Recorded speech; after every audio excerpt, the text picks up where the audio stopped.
There's something you need to know. Someone has betrayed me. Varys. He knows the truth about John. He does.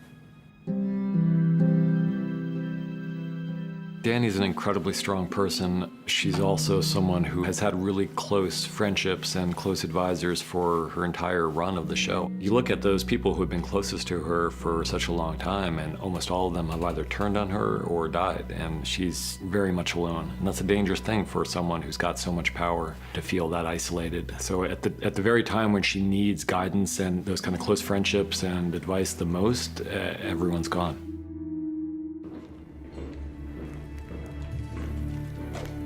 I think that Varys knew that it was unlikely that he would survive the attempt to overthrow Dany in favor of Jon. And he also knew that ethically, in his mind, had no choice but to try to do that anyway.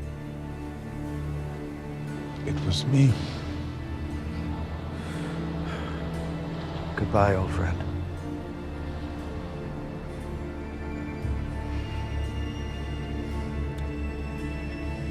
I think that Tyrion is saying goodbye to his best friend in the world outside of his brother.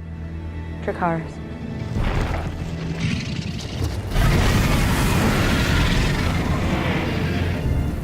And the amount of guilt that he feels over being the cause for his best friend's imminent death, it's hard to really get your head around. I don't have love here. I only have fear. You will always be my queen. Jon Snow is someone that she's fallen in love with, and as far as she's concerned, by this point, Jon has betrayed her by telling people about his true identity, and also the fact that he's unable to return her affections at this point. All right, then.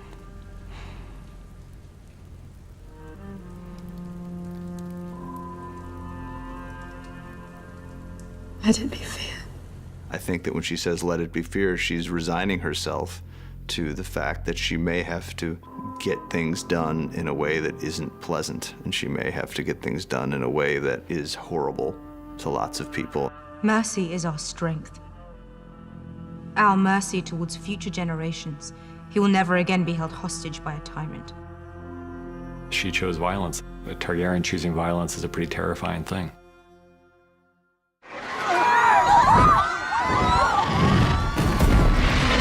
Even when you look back to season 1, when Khal Drogo gives the Golden Crown to Viserys, and her reaction on watching her brother's head melted off. He was no dragon.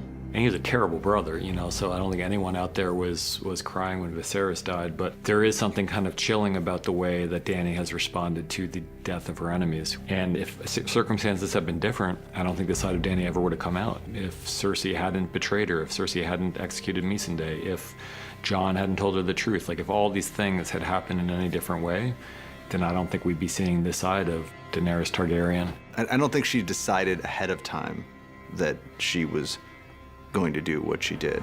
And then she sees the Red Keep, which is to her the home that her family built when they first came over to this country 300 years ago. It's in that moment on the walls of King's Landing when she's looking at that symbol of everything that was taken from her, when she makes the decision to make this personal.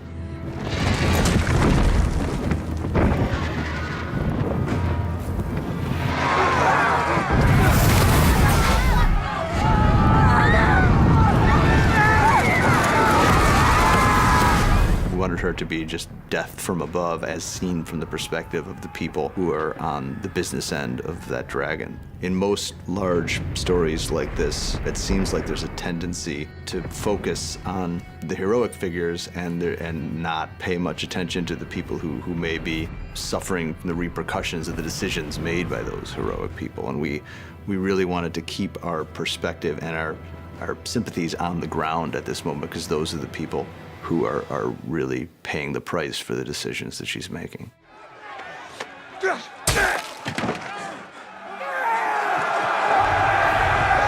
I think that Jon is also in a kind of denial. At first, the siege is a war. Soldiers killing soldiers. That's what war is. I think Jon is someone who's always been a very good soldier, who's never enjoyed being a soldier. He's been trained as a fighter from the time he was a little boy. And he's quite good at it. He's quite good at leading men into battle, and he also hates it. I think for him, it's all starts out seeming like it's gonna work out, and then it turns into a nightmare. When she takes off and starts burning the city, the Unsullied on the ground and the Northmen on the ground take that as their cue that it's a moral free-for-all. The good guys are behaving like the bad guys, and the bad guys in this shot are the ones who are doing all of these horrific things around him, who are his own men.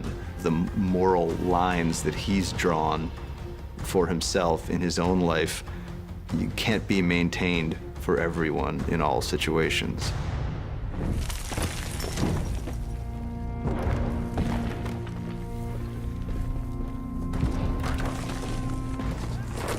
Go home, go. It's a small scene, but it's also for us one of the most important scenes in the whole episode because it's the culmination of their story together. And you'll be dead too if you don't get out of here. I'm going to kill her. The road to vengeance always ends in one place, which is what the Hound is saying to her here. I've made my choice a long time ago, and this could only end in one possible way for me. But for you, you have so many other options. Look at me! You want to be like me? The Hound has genuinely come to have affection for Arya. I think he loves her as much as he's capable of loving someone. And he knows that if she comes with him at this point, she's not going to make it out of there. Sandor. Thank you.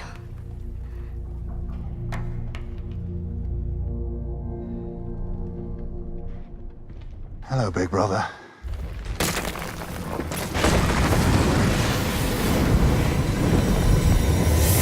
We've always wanted to see these two face off again, and they finally did.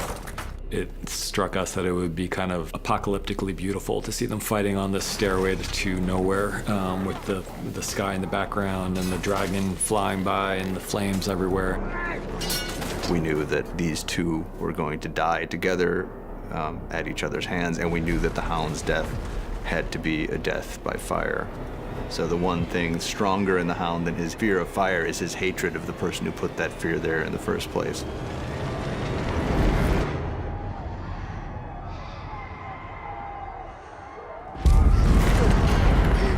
Feels like you needed a perspective to carry you through this horror, like you need a Virgil to take you through the hell that Dany's building. The reason we decided to follow Arya out of King's Landing and to see the fall of King's Landing through her eyes is something that we talked about with an earlier episode. You just care a lot more when you're with a character that you care about. So if we saw a lot of extras running around on fire and buildings falling apart, it might have been visually interesting, but it wouldn't have had much of an emotional impact. But when you're there on the ground with Arya, who's one of the people we care the most about, then everything takes on that much more of an edge. We knew that the Hound would be convincing her to part ways with him and to not go to her death. And once she decides she needs to get out of the city, well, she's in the worst possible place you can be. So she's got to get from that central point all the way outside the walls of the city. It's the longest, hardest journey anybody has to make in the entire episode.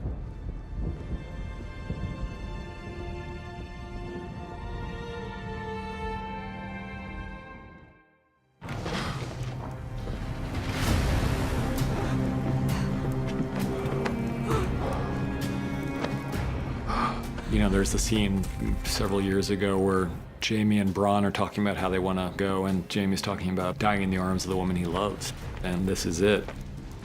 I think he knows that they belong together, that they came into this world together, that they need to go out of this world together.